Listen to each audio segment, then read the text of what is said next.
ഇന്ന് നമുക്ക് ആട്ടപ്പൊടി വെച്ചിട്ട് നല്ല ഈസി ബ്രേക്ക്ഫാസ്റ്റ് ചെയ്തെടുക്കാം കേട്ടോ. കറിയൊന്നും വേണ്ട കേട്ടോ ഇതിന്. അപ്പോൾ ഇതെങ്ങനെ തയ്യാറാക്കുന്നത് കാണിച്ചു തരാം. ഞാനിപ്പോൾ റേഷൻ കടയിലത്തെ ആട്ടപ്പൊടി കൊണ്ടാന്നിട്ട് ചെയ്തെടുക്കുന്നത്. നിങ്ങളെ കയ്യിൽ ഏത് തരം ആട്ടപ്പൊടി ഉള്ളതെന്ന് വെച്ചാൽ അതിനെ കൊണ്ടൊക്കെ ചെയ്തെടുക്കാം. പക്ഷേ എനിക്ക് ഇതിനെ കൊണ്ട് ചെയ്തിട്ട് ഒന്നും കൂടി നല്ല അടിപൊളിയായിട്ട് തന്നെ തോന്നിയിട്ടുണ്ട് കേട്ടോ. അതുകൊണ്ടാണ് ഞാനിതെടുത്തത്. നിങ്ങൾക്ക് ആൾക്കനുസരിച്ച് പൊടി കൂട്ടിയും കുറച്ചൊക്കെ കൊടുക്കുക. ഇതിനങ്ങനെ അളവും കാര്യമൊന്നുമില്ല കേട്ടോ. അപ്പോൾ ഇതാ ഞാൻ കുറച്ച് ആട്ടപ്പൊടി എടുത്തിട്ട് പാനിലേക്ക് ഇട്ട് കൊടുത്തിട്ടുണ്ട്. ഇതിനി നമുക്കൊന്ന് വറുത്തെടുക്കണം. കുറച്ച് നേരം അങ്ങനെ വറുത്ത് കൊടുക്കണം കേട്ടോ. ഒന്ന് മൂത്ത് വരണം, നല്ലൊരു സ്മെല്ല് വരും കേട്ടോ. അതുവരെ ഒന്ന് വറുത്ത് കൊടുക്കുക.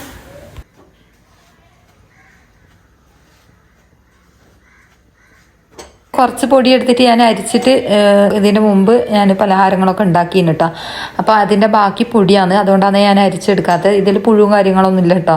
പിന്നെ കുറേ ആൾക്കാർ പറഞ്ഞു കേട്ടോ ഈ ഒരു പൊടി അരിക്കാണ്ട് ചെയ്യരുത്, കാരണം ഇതിൽ പുഴു ഉണ്ടാവുന്നു കേട്ടോ. പക്ഷേ ഇതിൽ പുഴുവില്ലായിരുന്നു കേട്ടോ.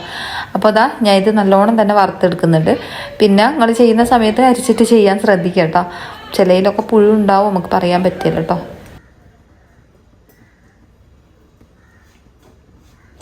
കുറച്ച് നല്ല നെയ്യും കൂടി ചേർത്ത് കൊടുക്കുക വെച്ചാൽ അടിപൊളിയായിരിക്കും കേട്ടോ. അപ്പോൾ ഇതാ അതും കൂടി ചേർത്ത് കൊടുത്തിട്ട് ഒന്നും കൂടി ഞാൻ വറുത്തെടുക്കുന്നുണ്ട്. അത്യാവശ്യം ഇവിടെ ആയിട്ട് വന്നിട്ടുണ്ട് കേട്ടോ. ഇത് കളറൊക്കെ ഒന്ന് ചേഞ്ച് ആവും, കുറച്ചൊരു ഒരു ഇളം കളറായിട്ട് വരും കേട്ടോ. അപ്പോൾ നല്ലൊരു സ്മെല്ല് വരും കേട്ടോ ഇത് കുറച്ച് നേരം ഇങ്ങനെ വറുക്കുന്ന സമയത്ത്.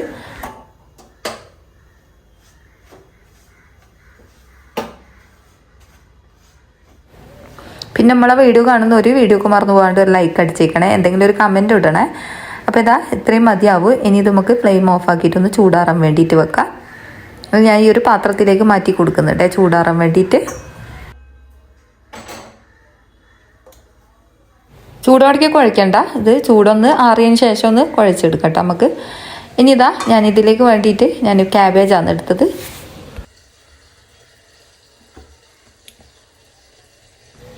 ഇതൊരു ചെറിയ ക്യാബേജിൻ്റെ ഒരു പകുതി ഭാഗം എടുത്തിട്ടുണ്ട്. ഇനി ഇത് നമുക്കൊന്ന് കട്ട് ചെയ്തെടുക്കണം. പിന്നെ ക്യാബേജ് തന്നെ വേണമെന്നില്ല, വേറെ എന്തെങ്കിലും പച്ചക്കറിയൊക്കെ വേണമെങ്കിൽ അങ്ങനെ ഇട്ട് കൊടുക്കട്ടോ, കുഴപ്പമൊന്നുമില്ല. അപ്പോൾ ഇതൊന്ന് ഇതേപോലെ ഒന്ന് കട്ട് ചെയ്തിട്ട് കൊടുക്കുന്നുണ്ട് ക്യാബേജ്.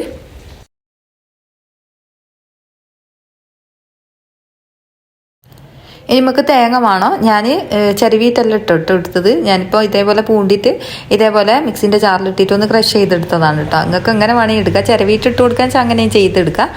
ഇനിതാ അതൊന്ന് ക്രഷ് ചെയ്തെടുത്തിട്ടുണ്ട് തേങ്ങ. ഇനിതാ ഇതിലേക്ക് 2-3 കഷ്ണം ചിക്കന്, ചുവന്ന മുളകും അതുപോലെ തന്നെ മഞ്ഞൾ പൊടിയും ഉപ്പും അതുപോലെ തന്നെ ഒരു ചുള വെളുത്തുള്ളിയും പിന്നെ ഒരു നുള്ളു ഗരം മസാലപ്പൊടിയും കൂടി ചേർത്തിട്ട് നമ്മൾ ഫ്രൈ ചെയ്തെടുത്തതാണ്. വേറൊന്നും ഇതിൽ ചേർത്ത് കൊടുത്തിട്ടില്ല. പിന്നെ ഗരം മസാലപ്പൊടി നമ്മൾ വീട്ടിൽ തന്നെ ചെയ്തെടുക്കുന്ന ഗരം മസാലപ്പൊടിയാണ്. ആർക്കും വേണമെങ്കിൽ ഈ ഒരു നമ്പറിൽ കോൺടാക്ട് ചെയ്തിട്ടോ നമ്മൾ കൊറിയറായിട്ട് അയച്ചു തരിക. നമ്മൾ കല്യാണ വീടുകളിൽ ചെയ്ത് കൊടുക്കുന്ന ബിരിയാണി മസാലപ്പൊടിയാണ്. എല്ലാത്തിനും ചേർത്ത് കൊടുക്കുക. നിങ്ങൾക്ക് കറികളിലൊക്കെ ചേർത്ത് കൊടുക്കാൻ പറ്റും കേട്ടോ. പൊടിച്ചെടുത്ത ചിക്കന് ഞാൻ പാത്രത്തിലേക്ക് മാറ്റി കൊടുത്തിട്ടുണ്ട്. ആ ഒരു തേങ്ങൻ്റെ ഒപ്പം തന്നെ മാറ്റി കൊടുത്തിട്ടുണ്ട് കേട്ടോ. അപ്പോൾ ചിക്കനും അതുപോലെ തന്നെ തേങ്ങയും കൂടി ഒന്ന് മിക്സ് ആക്കി ഇട്ട് കൊടുക്കുന്നുണ്ട്. കട്ട് ചെയ്ത് വെച്ച ക്യാബേജ് ഇതിലേക്ക് ഇട്ട് കൊടുക്കുന്നുണ്ട്. മുഴുവനായിട്ട് ഞാൻ ഇതിലേക്ക് ഇട്ട് കൊടുത്തിട്ടൊന്ന് കുഴച്ചെടുക്കുന്നുണ്ട്. പിന്നെ ഇതിലേക്ക് പാകത്തിനുള്ള ഉപ്പും കൂടി ചേർത്ത് കൊടുക്കണേ.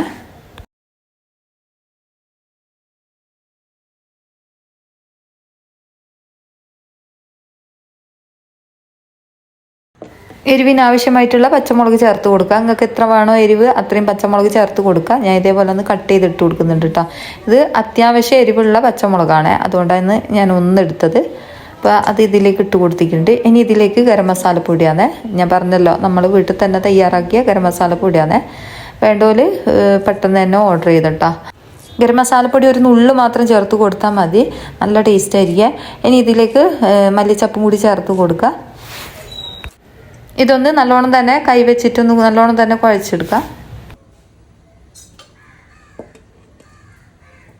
നേരത്തെ ചിക്കൻ ഫ്രൈ ചെയ്ത ഒരു എണ്ണയാണ്. അപ്പോൾ അതിലേക്ക് ഈ ഒരു കൂട്ടി ഇട്ട് കൊടുക്കുക. എന്നിട്ടൊന്ന് ഇതേപോലെ ഒന്ന് വഴറ്റി കൊടുക്കുക. നല്ലോണം വേവേണ്ട ആവശ്യമില്ല, ഒന്ന് ആവി കയറ്റി എടുത്താൽ മാത്രം മതി കേട്ടോ. ഈ എണ്ണ എല്ലാ ഭാഗത്തും എത്തുന്നത് വരെ ഒന്ന് മിക്സ് ആക്കി കൊടുക്കുക നല്ലോണം തന്നെ. പാകത്തിന് ഉപ്പൊക്കെ ഉണ്ടോ നോക്കുക കേട്ടോ.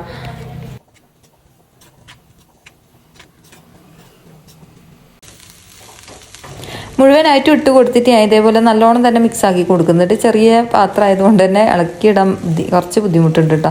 നിങ്ങളെടുക്കുന്ന സമയത്ത് ശേഷം വലിയ പാത്രം എടുത്തിട്ട് ചെയ്തെടുത്താൽ ഞാൻ പിന്നെ ഇതിൽ തന്നെ വേറെ മാറ്റാൻ കഴിയലാന്ന് വിചാരിച്ചിട്ടാണ് എന്നിട്ട് മാറ്റാത്ത. അപ്പോൾ ഇത് ഒന്ന് ഒതുങ്ങുകയല്ല, അപ്പോൾ അതിങ്ങ് താഴ്ന്നു പോകും. അപ്പോൾ ഇതൊന്ന് മൂടി വെച്ചിട്ട് ഒന്ന് ആവി കയറ്റിയെടുക്കുക.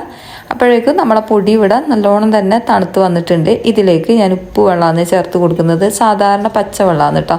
ഇതിലേക്ക് ഒഴിച്ച് കൊടുത്തിട്ട് നമ്മൾ പുട്ടിന് നനയ്ക്കുന്നില്ലേ അതുപോലെ നനച്ചെടുക്കാം. പുട്ടിന് നനയ്ക്കുന്നതിനേക്കാളും കുറച്ച് വെള്ളം കുറച്ചിട്ട് നനയ്ക്കാൻ ശ്രദ്ധിക്കുക കേട്ടോ. അധികം നനവ് വേണ്ട, കാരണം നമ്മൾ ആ മസാല കൂട്ടി ഇതിലേക്ക് ചേർത്ത് കൊടുക്കുന്നതാണ്. അപ്പോൾ ഇത് നല്ല കണ്ടില്ലേ, ഇതേപോലെ ഒന്ന് കുഴച്ചതിന് ശേഷം അഥവാ കട്ടകളുണ്ടെങ്കിൽ നമുക്ക് മിക്സിൻ്റെ ജാറിലിട്ടിട്ടൊന്ന് പൊടിച്ചെടുത്താൽ മതി കേട്ടോ. അപ്പോൾ ഇതാ ഞാനിത് ഇതേപോലെ ഒന്ന് കുഴച്ചിട്ടുണ്ട്. കുഴച്ചതിന് ശേഷം ഒന്ന് മിക്സിൻ്റെ ജാറിലിട്ടിട്ട് ഒന്ന് ക്രഷ് ചെയ്തെടുക്കുന്നുണ്ട്.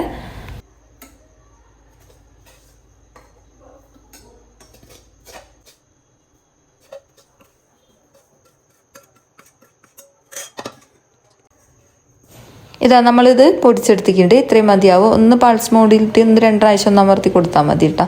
ഒന്ന് പ്രസ് ചെയ്തെടുത്താൽ മതി.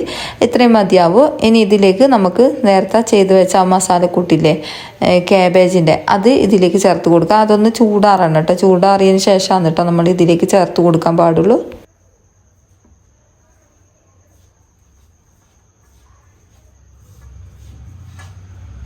എന്നിട്ട് നല്ലോണം തന്നെ മിക്സാക്കി കുഴച്ച് കൊടുക്കുക.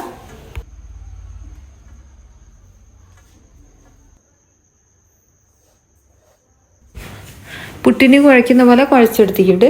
ഇനി നമുക്ക് പുട്ടിൻകുട്ടിയിലേക്ക് ഇട്ട് കൊടുക്കാം.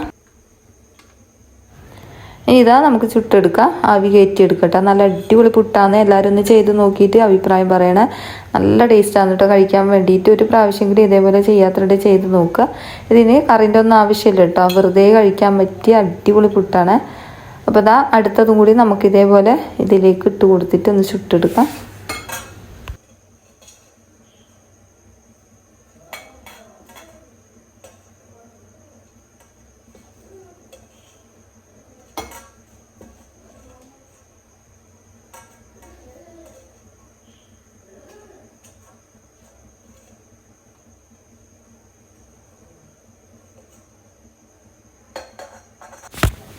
അപ്പോൾ ഇതാ ഒന്നും പറയാനില്ല, നല്ല സോഫ്റ്റ് ആണ് കേട്ടോ ഈ ഒരു പുട്ട്. നമ്മൾ ആട്ട വെച്ചിട്ടാണ് ചെയ്തെടുത്തതെന്നൊന്നും പറയില്ല കേട്ടോ. നല്ല ടേസ്റ്റ് ഉണ്ട് കഴിക്കാൻ വേണ്ടിയിട്ട്. നല്ല തരിതരിങ്ങനെ ഉണ്ട് കേട്ടോ. ആ ഒരു റേഷൻ കടത്തെ ആട്ടപ്പൊടി ഒരു തരിതരിങ്ങനാണല്ലോ. അപ്പോൾ ഇതേപോലെ പുട്ട് ചെയ്യാൻ അടിപൊളിയാണ് കേട്ടോ ഈ ഒരു റേഷൻ കടത്തെ ആട്ടപ്പൊടി വെച്ചിട്ട്. അപ്പോൾ ഒരു പ്രാവശ്യമെങ്കിലും നിങ്ങൾ ചെയ്ത് നോക്കും. ഇങ്ങനെ കയ്യിലെടുക്കുന്ന സമയത്ത് തന്നെ പൊടിഞ്ഞു പോകുന്നു കേട്ടോ. നല്ല സോഫ്റ്റാണ്. അപ്പോൾ ഇത്രയേ ഉള്ളൂ ഇന്നത്തെ വീഡിയോ. അടുത്ത ഇതേപോലത്തെ പുതിയ വീഡിയോസായി കാണാം കേട്ടോ.